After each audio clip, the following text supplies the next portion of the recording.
அடுப்பை பற்ற வச்சுக்கலாம். ஒரு கடாயை வச்சு கொஞ்சமாக எண்ணெய் ஊற்றிக்கலாம். உளுத்தம் பருப்பு போட்டுக்கலாம். காஞ்ச மிளகாய் சேர்த்துக்கலாம். புளி சேர்த்துக்கலாம். தேங்காய், இஞ்சி, வெங்காயம் எல்லாம் சேர்த்து இது வதங்கிடுச்சு. இதோட கருவேப்பிலை சேர்த்துக்கலாம்.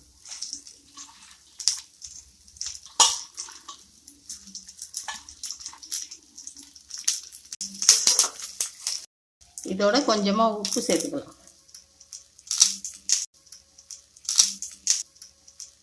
சேர்த்துக்கலாம்.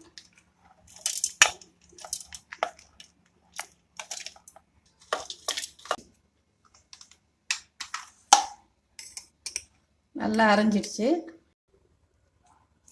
அடுப்பு பற்ற வச்சு ஒரு சின்ன பேன் வச்சுக்கலாம். நல்லெண்ணெய் சேர்த்துக்கலாம். கடுகு உளுத்தம் பருப்பு போட்டுக்கலாம்.